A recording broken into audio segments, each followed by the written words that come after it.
नमस्कार दोस्तों, आज के अगले वीडियो में आप सभी का स्वागत है।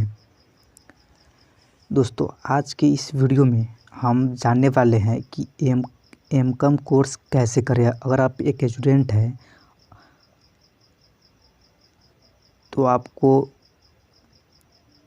आप जानना चाह रहे होंगे कि एम.कॉम कोर्स क्या होता है। अगर आप एम.सी.ए कोर्स करना चाहते हैं या एम.सी.ए कोर्स के बारे में जानकारी लेना चाहते हैं तो यह वीडियो बहुत ही फ़ायदे का होने वाला है।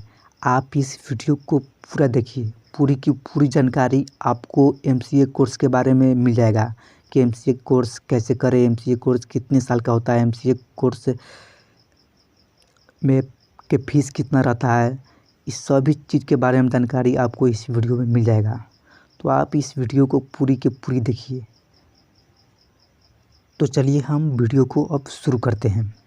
देखिए, एम.कॉम जो है, एम.कॉम का फुल फॉर्म होता है मास्टर ऑफ कॉमर्स। एम.कॉम का फुल फॉर्म होता है मास्टर ऑफ कॉमर्स। यह एक पोस्ट ग्रेजुएट डिग्री होता है। पोस्ट ग्रेजुएट डिग्री होता है। पोस्ट ग्रेजुएट डिग्री का मतलब होता है कि आप अगर ग्रेजुएशन के बाद, यानी कि ग्रेजुएशन को ही बीए, बीएससी, बीकॉम बोला जाता है, इस सब के बाद अगर आप कोई कोर्स करते हैं तो उसको पोस्ट ग्रेजुएट बोला जाता है। यानी पोस्ट ग्रेजुएट को ही पीजी बोला जाता है। पोस्ट ग्रेजुएट को ही पीजी बोला जाता है। और जो है एम.कॉम जो है वो 2 साल का कोर्स होता है और यह 4 सेमेस्टर में होता है। एम.कॉम में एडमिशन कैसे होता है? तो देखिए, एम.कॉम में एंट्रेंस से भी बहुत कॉलेज एडमिशन लेता है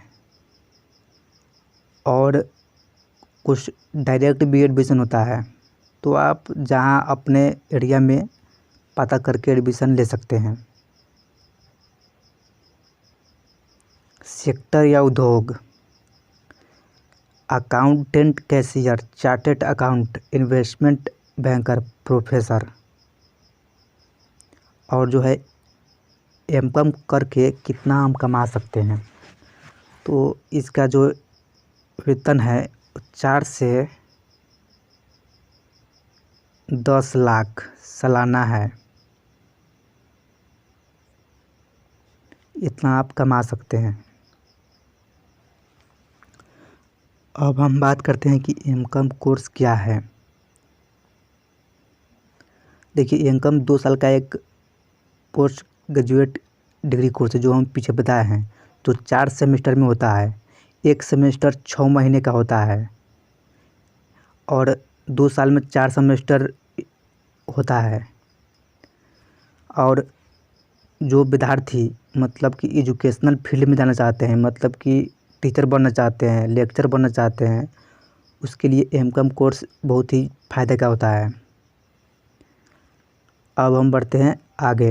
अब हम बात करते हैं कि इसके लिए शैक्षणिक योग्यता क्या होना चाहिए, मतलब कि बीकॉम कौन कौन कर सकता है, इसके लिए क्वालिफ़िकेशन क्या होना चाहिए और इसके लिए एलिजिबिलिटी क्या होनी चाहिए, इस बारे में बात करते हैं। देखिए, एम.कॉम को करने के लिए आपको ग्रेजुएशन में, यानी कि बीकॉम में 50 से 60% तक नंबर होना चाहिए, तब जाकर आपको इसमें एडमिशन मिलेगा। और जो ये जो 50 से 60% है, ये अलग अलग कॉलेज और यूनिवर्सिटी में अलग अलग होता है। तो आप पता करके एडमिशन ले लीजिएगा। कुछ कॉलेज अपने यहाँ बिजनेस मैनेजमेंट ग्रेजुएट को भी एम.कॉम में प्रवेश देते हैं। और एम.कॉम में भारत के कुछ कॉलेज और यूनिवर्सिटी एंट्रेंस एग्ज़ाम लेता है, यानी प्रवेश परीक्षा लेता है और उसी के आधार पर एडमिशन लेता है। और कुछ कॉलेज डायरेक्ट एडमिशन लेता है। तो आप पता कर लीजिएगा कि कैसे क्या हो रहा है, तब अपने एरिया में एडमिशन लीजिएगा। अब हम बढ़ते हैं आगे। अब हम बात करते हैं कि एम.कॉम किस विषय के साथ किया जाता है। इस बारे में अब बात करते हैं कि एम.कॉम किस विषय के साथ आप कर सकते हैं। तो जो पहला है वो है टैक्सेशन, और जो दूसरा है वो है बैंकिंग, और जो तीसरा है वो है अकाउंटिंग। इस सब विषय के साथ आप एम.कॉम कर सकते हैं। और चौथा जो है फाइनेंस है, और छठा जो है वो स्टैटिस्टिक है, और छठा जो है वो ई कॉमर्स है, और सातवां जो है कंप्यूटर एप्लीकेशन है। इस विषय के साथ आप ग्रेजुएशन जो है एम.कॉम जो है कर सकते हैं। और आठवां जो है वो है ऑर्गेनाइजेशन बिहेवियर, और नौवां जो है वो है कंप्यूटर, और 10वां जो है वो है ह्यूमन रिसोर्स मैनेजमेंट, और 11वां जो है वो है फाइनेंशियल मैनेजमेंट, और 12वां जो है वो है इकोनॉमिक्स, और 13 नंबर पर जो है वो है बिजनेस एथिक्स, और लास्ट जो है वो है 14 नंबर पर है ऑपरेशन रिसर्च। इस सभी विषय में आप जो है एम.कॉम कर सकते हैं। अब हम बात करते हैं कि एम.कॉम के लिए भारत के टॉप यूनिवर्सिटी और कॉलेज का नाम क्या है और वो कॉलेज कहाँ पर है। देखिए, एम.कॉम के लिए बहुत यूनिवर्सिटी और कॉलेज है भारत में, लेकिन हम जो कॉलेज और यूनिवर्सिटी बताएंगे वो भारत के टॉप यूनिवर्सिटी और कॉलेज है, जो टॉप नंबर पर आता है। तो आप अपने मन से सोच लीजिएगा कि कहाँ एडमिशन हमको लेना है। इसके अलावा भारत में और भी कॉलेज है जहाँ एडमिशन एम.कॉम के लिए होता है। यही कॉलेज नहीं है, बहुत कॉलेज है इसके अलावा। तो आप इस बात का ध्यान रखिएगा, ये मत सोचिएगा कि यही कॉलेज है सिर्फ। एरिया में पता कर लीजिए कहाँ कौन सा कॉलेज है एम.कॉम के लिए। तो जो पहला जो कॉलेज है वो है बनारस हिंदू विश्वविद्यालय, जो ये बहुत ही फेमस है, जिसे BHU बोला जाता है। ये बहुत ही फेमस यूनिवर्सिटी है। और जो दूसरा है वो है इलाहाबाद विश्वविद्यालय, और जो तीसरा है वो दिल्ली विश्वविद्यालय है, और जो चौथा है वो गुरु गोविंद सिंह इंद्रप्रस्थ विश्वविद्यालय है, और पांचवा जो है वो है अलीगढ़ मुस्लिम विश्वविद्यालय। ये भी बहुत ही फेमस यूनिवर्सिटी है, इसको शायद AMU बोला जाता है। ये भी बहुत ही ज़्यादा फेमस है। और छठा जो है वो अन्ना विश्वविद्यालय है,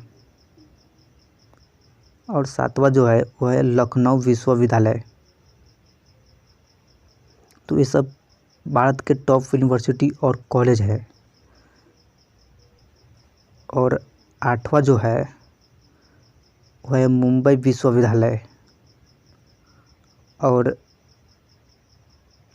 नौवां जो है वो है पुणे विश्वविद्यालय, और 10वां जो है वो है लोयोला कॉलेज चेन्नई, और 11वां जो यूनिवर्सिटी है वो है मिरांडा हाउस दिल्ली, और 12 नंबर पर जो यूनिवर्सिटी है वो है मद्रास क्रिश्चियन कॉलेज, और 13वां जो यूनिवर्सिटी है वो है हिंदू कॉलेज दिल्ली विश्वविद्यालय, और 14वां जो कॉलेज है वो है श्री वेंकटेश्वर कॉलेज दिल्ली विश्वविद्यालय। ये सभी भारत के टॉप यूनिवर्सिटी और कॉलेज हैं। ये जो हम नंबरिंग दिए हैं 1 से 2 3 से लेकर 14 तक, ये अपने मन से हम दिए हैं। ये मत समझिए कि 8 नंबर पर विश्वविद्यालय है, 9 नंबर पर विश्वविद्यालय है और फर्स्ट नंबर पर ये विश्वविद्यालय है। फर्स्ट नंबर पर बनारस हिंदू है, 2 नंबर पर इलाहाबाद है। ये सब मत समझिएगा, ये अपने मन से हम 1 2 3 4 5 6 7 8 दिए हैं। तो आप इस बात का ध्यान रखिएगा। तो ये सब है भारत के टॉप यूनिवर्सिटी और कॉलेज। तो आप इसके अलावा बहुत कॉलेज है अपने एरिया में, आसपास नज़दीक में, पता कर लीजिए कौन एमकॉम के लिए कौन कॉलेज और यूनिवर्सिटी है, तब एडमिशन लीजिएगा। ये हम टॉप कॉलेज बताए हैं भारत के। तो आज के लिए इतना ही। अगर वीडियो अच्छा लगेगा तो वीडियो को लाइक, सब्सक्राइब और कमेंट जरूर कीजिएगा। तब के लिए इतना ही। आज के लिए इतना ही। तब के लिए धन्यवाद।